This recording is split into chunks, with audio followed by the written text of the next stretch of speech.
Welcome to the After Class podcast. Here we are, after class. Hello. Yeah, good. We're good to go. Let's do it. Okay, so first week of corporate tax summer blitz. Yes. Yes, we're going to do corporate tax in 1 month. And at least once a week, we'll try to do an after class podcast to recap, to just go over what did we cover in the last couple of days. It goes very fast. It goes very, very fast. We are already in Dean's Night. I know. After 2 days. After 2 days, exactly. So for those joining us, I do see a couple people in our chat. If you have a question for us, we're happy to answer a question.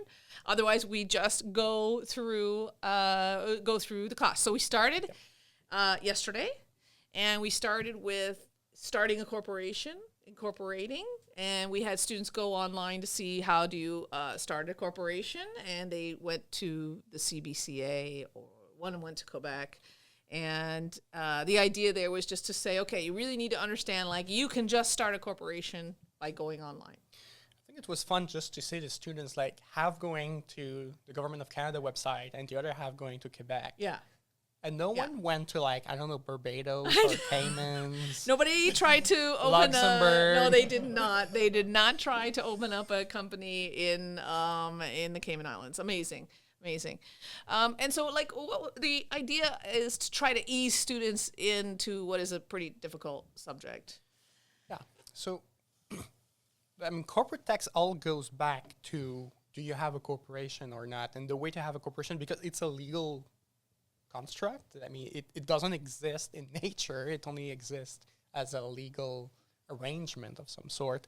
And so the first way to go into corporate tax is to create a corporation, because if you don't have that person, you don't have a taxable person. Right. And so you have to create the company.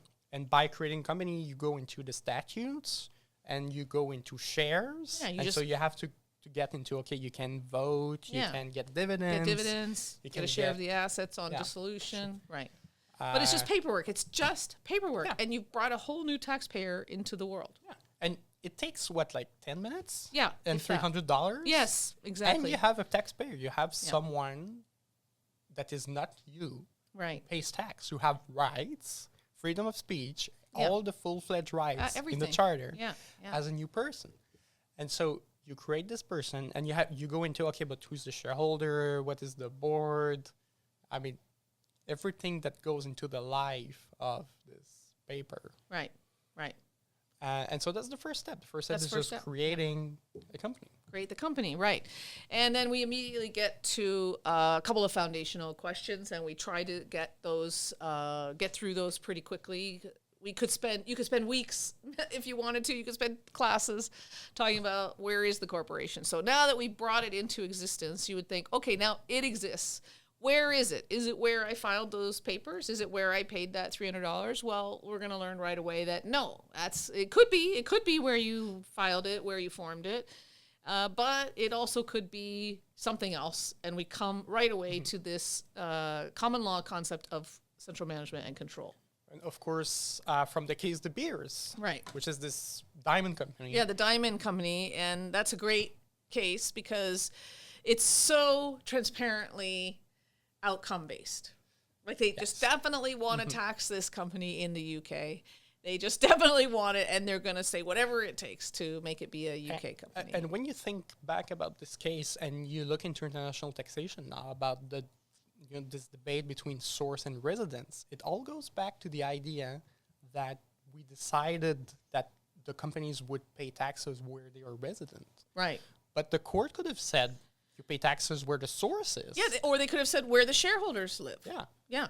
Exactly. Yeah. Or the majority shareholders, or where the day-to-day decisions are made. They could have said, "Where's the factory? Where's the land? Where are the employees?" But they chose none of those. At the end, they decided the corporation would be resident where the decisions of the board are made. Right.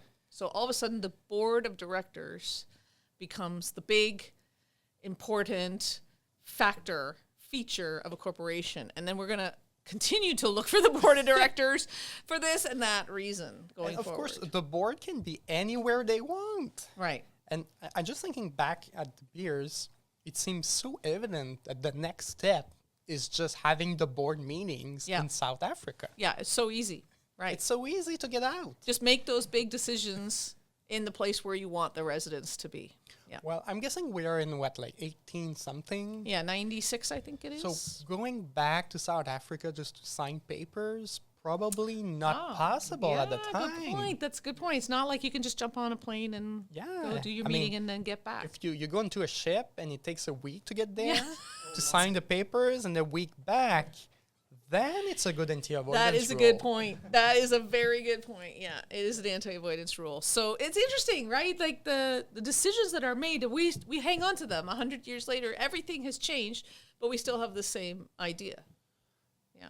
It never changed. Right. And not only did it not change, but we went back, that was not part of the class, but back into the residence of trusts in Fundy Settlement. Yes, Fundy Settlement. And they went back to this exact same idea. They sure did. They sure did. Why broke it? If it ain't fixed, why break it? If it ain't broke, why fix it? Wait a minute, I had that completely backwards. If it ain't broken, why fix it? Is that the same? If it ain't fixed, don't break it. That's the real rule. That should be the rule. If it ain't fixed, don't break it. Basically, nothing is fixed, so don't break it. And also, you can't fix it, even if you want to. But we do see today in modern problems with corporate management and control. We're still seeing this problem play out in a lot of different ways internationally. But for the class, it was just enough to say, hey, look, we have to make a decision about where a residence is. We're going to base it on where the people making the decisions make their decisions. That's it. That basically it comes down to that. But I will go even further. It's not about where they make decisions. It's about where the paper is signed. Yes. Because the decisions, if, let's say I have a corporation and I want to be resident in the Caymans or whatever, the papers are going to be signed there. But does it mean that I made the intellectual decision there? Right. No, it's just a matter of where you sign the paper. Right. And so it is so easy to circumvent it's too the easy. rule. Today. It's too easy. Yeah. But back in 1896, no. Yeah. But today it's like, well, just gonna have hop on a plane back and forth. Yeah. I mean, the Caymans are not that far. You sign the paper, and magically, the decision was taken there. Yeah, exactly. Yeah. So there is an element of just you have to make a choice, almost like driving on one side of the road or the other. Mm-hmm. It's not that there's a correct way to decide what residence should be, but if once a number of countries make the same decision, then you have a system, right? So then it's harder to change it. Like if you all of a sudden decided to change the residence rule, you got a whole lot of rules in the way and a whole lot of assumptions in the way to change it. So we're just still there. Yeah, and we're still in this idea that you should tax people based on residence. Yeah. I mean, we could have imagined another way. It could have been based on activity, based on the assets. Right. Or we could go even further and not tax the corporation whatsoever and just tax the shareholders on their distributive share, just like we do partnerships. I think 100 years ago that would have been really hard, but today I'm not sure it's much harder than taxing the corporation. It's probably doable now. Yeah, I would think so. Yeah. But if it's possible for partnerships, it's possible for companies. Yeah, exactly. I mean, especially because now we have publicly traded partnerships. I mean, like, really, why do we have this whole different system? And we have, like, publicly traded trusts. Yeah, So it is possible for a corporation to send you a paper at the end of the year saying, and tell this is how much of the money we've made that is attributable to you. Yeah. So why don't we do that? We want to respect the legal form of the corporation. Exactly. Because the corporation is because we've seen that we have created a new person. Yeah. So we want to be respecting the fact that we have a new person. Salomon versus Salomon. Yeah. Right. So we got through that case in the first class. And then tonight we focused on ownership and control. We jumped right into the control cases. Mm-hmm. And that was interesting, right? Because I thought, okay, it's a 3-hour class. There's only 4 cases. We should have time to at least sketch out. But we sure did not. We sure did not. And you know, we're sort of used to this, that you're always going to run out of time. You're not going to have enough time for what you want. But what I observed is a lot of thinking about the all of the details of all the transactions, it's really hard to escape. It's really hard to not get caught up in all of the details of all the transactions when all we were really trying to do is figure out control, but you just can't do it in a vacuum. You just can't. And so we come up to the control standard when we start talking about corporations owning other corporations or transacting with other corporations or individuals owning multiple corporations and doing transactions between them. Well, we started with this Buckerfield's case, Right. which is already not easy because it goes into associated companies. It Right. goes into the idea of group and control. Yeah. And also, you have this really weird thing in Buckerfield is that there is a third party inside it. Yeah. Yeah. And Buckerfield's reading it back today, I'm like, it doesn't say what I thought it said. No, it's always surprising that you remember it for one reason, then you go back and read it again. You're like, oh, wait a minute, that's way more messy than I had remembered. Yeah, yeah, And especially the test. I mean, if you think about Buckerfield's, you think about, okay, control means more than 50% of the vote to elect the board. this Is the idea. This is a principle. Yeah. But when you read the case, it never see really it's says that. Yeah, I know. They're talking about effective control over the affairs and fortunes. I know. This is why I came up with this. I'm not sure if it was really well conveyed. I'm still working on it. I'm workshopping it.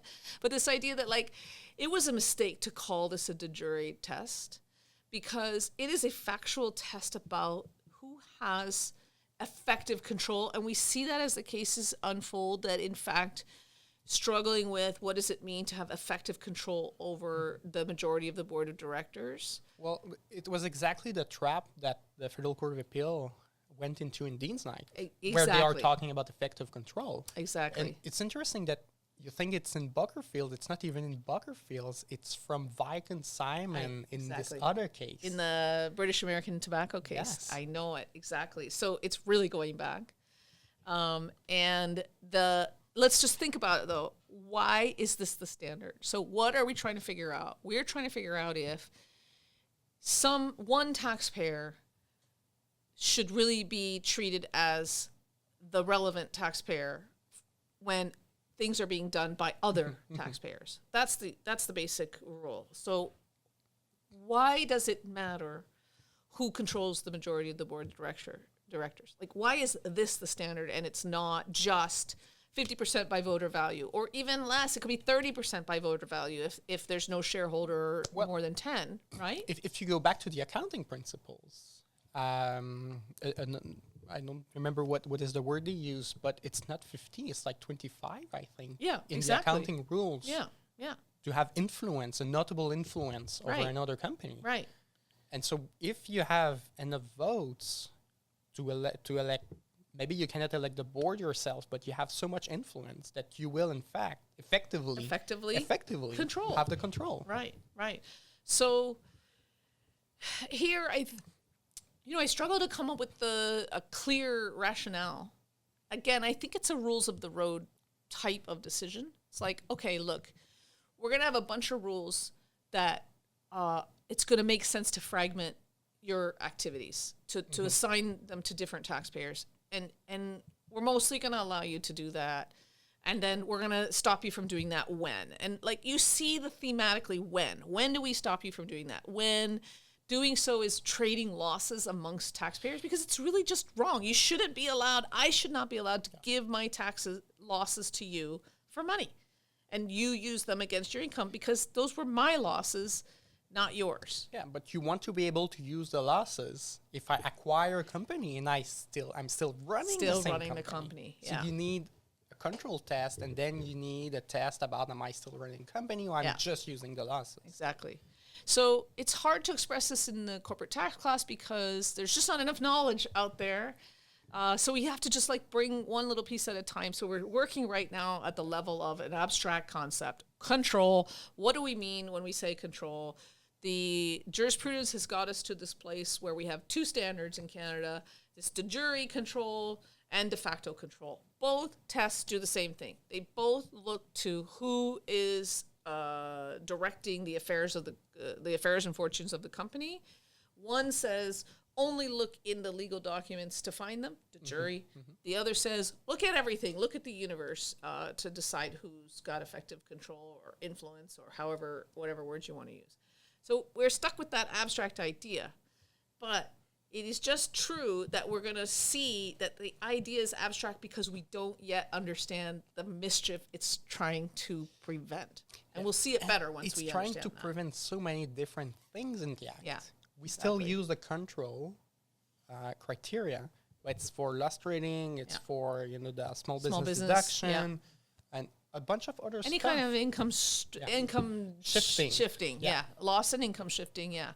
So in the end, I think the foundational core concept that holds it all together, and that will become more clear in time, is that the idea of the income tax system is that each taxpayer has to be assessed separately and appropriately on their activity.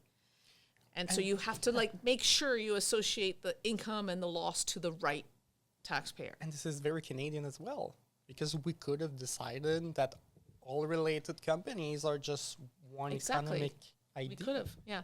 Yeah, in fact, we didn't bring this up in class today because it would be cruel and unusual to do this to our students. But it is just a fact that we chose a system where we don't automatically consolidate the group.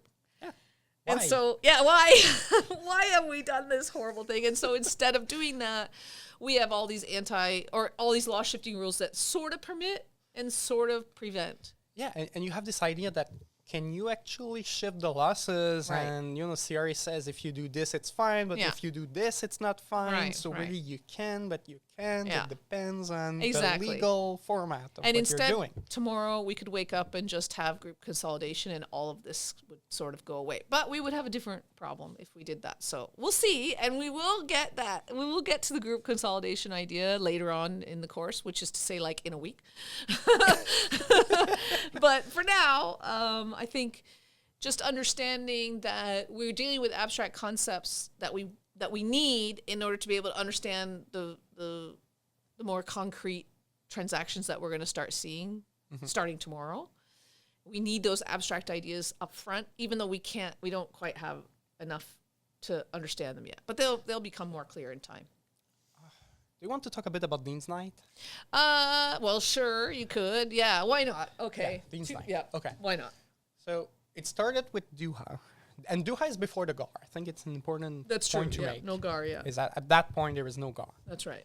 And so in Duha, they say, okay, fine, it's 50% voting power to elect the board. Yep. That's the first test of control. Yep. But now we have this agreement where the people having the majority of the vote says, no, it's the other people that actually have the power to elect the board. And so this is relevant now. This is a constituting document. Yeah. And it must be a unanimous shareholder agreement. Right. And of course, if you say it must be unanimous, what is the first thing that comes to mind?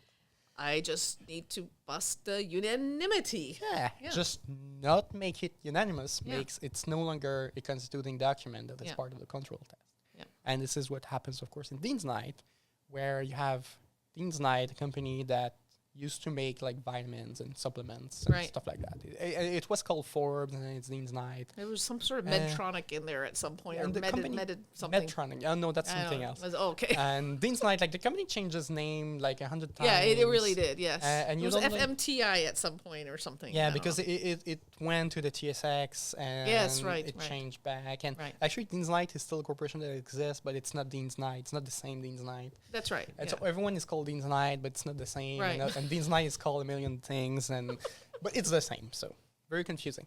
But you have this provider, Matco, that basically earns a fee by materializing the losses and utilizing the losses later on. Yeah. And so there was never a change technically in control because the idea is, in Duha, it was simply Duha acquiring outdoor leisures where you utilize the losses directly. But in Dean's Night, the company goes public. Right. And so the losses are used not by one person acquiring Dean's Night, but by the investors on the TSX. Yeah. And so it's a way to sell the company. It's okay, you're going to invest in this company, and everything that we're gonna make is tax free, so you're gonna get more money Yeah, it's out gonna of be your nice. investment. Nice little startup. Fun. Yeah. I think the insight, if I'm not mistaken, was just in the investment business. At That's that right. point. They were just yeah. No real business. That's I right. mean, they could technically have continued the supplement business. Yes, but that supplement business was long gone by the time. Yeah, I mean, they had, I think they had like 3 months of liquidity before going bankrupt at that Yeah, point. I think that's right. Yeah. And so Matco has this convertible debenture Yeah. where they earn a fee through being able to convert a loan into That's it. shares. Yeah. They And made $1 million in about 5 minutes in this transaction. Yeah. but still, they had to like do this IPO Sure. thing. And Yeah. it's a bit complex. Like they earn a fee. There was a little risk. Yeah. Yeah. But point is, they could have just earned the fee. Yeah. I mean, Dean's Knight could have just go on the TSX Yeah, they could. itself That's right. with the help of Matco, just having a fee at the end. Yeah. There would have never been any control, That's no true. shareholder agreement, no like Yeah. investment agreement. That would have been possible as well. And so, Yeah. but they wanted to make sure that they had some control over Dean's Knight and they had shares. That's so, true. They really did they wanted to control it. Yeah. And so you have this convertible debenture.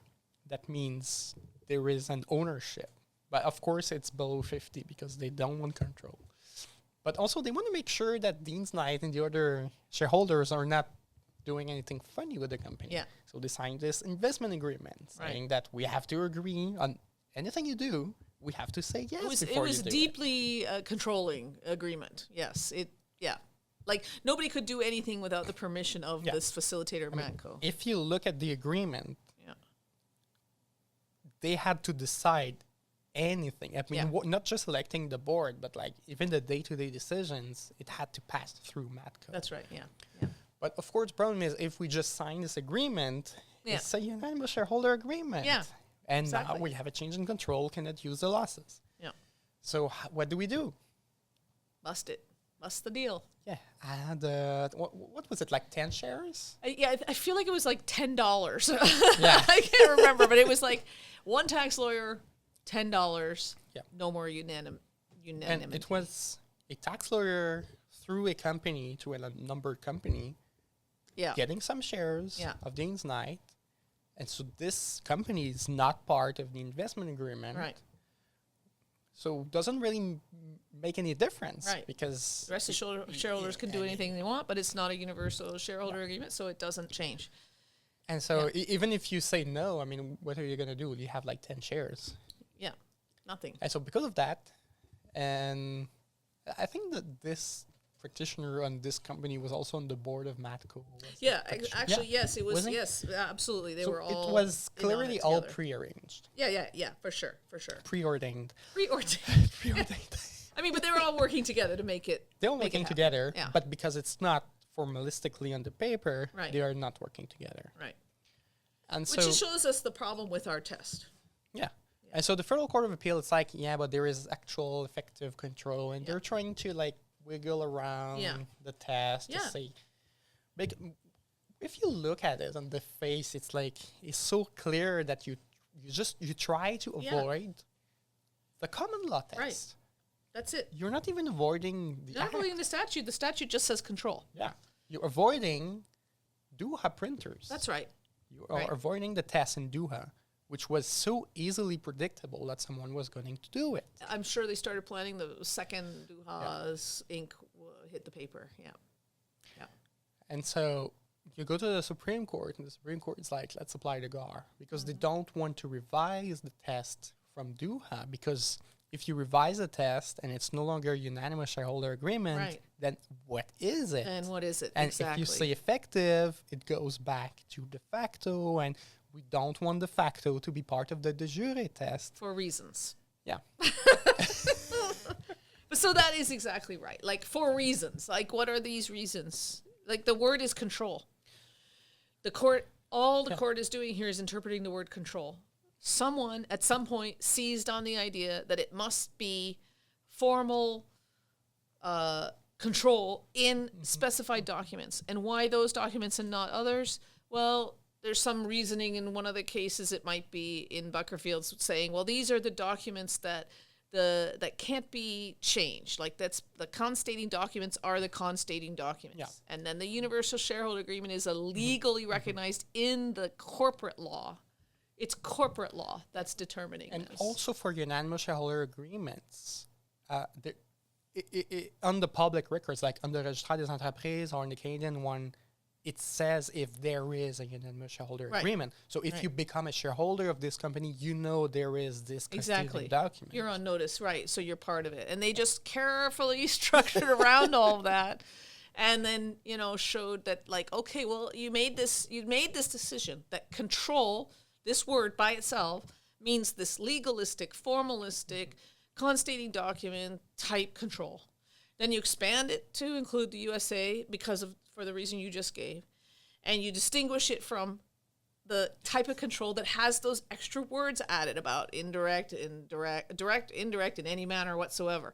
So control by itself can't mean the same thing if the control word exists in that other context too. And it's interesting because we forget about the other type of control, which is directly or indirectly. Right. Without the any manner whatever. Yeah. Which also exists. Which also exists in the treaty context. Right, exactly. Which means that we look at, if there's a chain of ownership, we look through the chain of ownership, but without, it's not a de facto test. It's still a de jure test. It's still a de jure test, yeah. But with the chain of ownership added in it. Right. And so this is another test. So you have control directly or indirectly, and you have control directly or indirectly in any manner whatsoever. Yeah. Which means we have multiple control tests, and you can never feel safe as a tax lawyer because you have to figure out which one applies. And after Dean's Night, you have to be aware that if you are too good at weaving your way through the standards, you are likely going to face a GAR challenge. But what is the limit then? I mean, I don't know. Yeah. If I have 20% that is not part of my non-unanimous shareholder agreement, I mean, what is the limit? Is it looking at economic substance in the new GAR? If there is economic substance for having this minority shareholder, and you're in a de facto test again. Yeah. But I mean, how can I know as a practitioner if I am safe or not? I don't think you can know. So you got to write your legal opinion very carefully. Yeah. This has been. Do we have any questions? Do we have any questions online? Don't forget to like and subscribe. Subscribe. We're happy to take your questions, comments, and including if you want to send us questions or requests for next time, we're happy to share that as well. Thanks to everybody that joined us after class, including in person and live in the studio and on Instagram. I should use the camera to show everyone. Yeah. Let's see our audience. let's see our audience. There you go. Spin it around. This is our studio. There's one. Hi, there's everyone. our studio. Hi, everybody from the studio. And there's our audience. Thank you for joining us, Noah. Okay, so this has been after class, and we'll do it again probably next week one day. Yeah, so thank you, everyone. Thank you for joining us, and see you next time.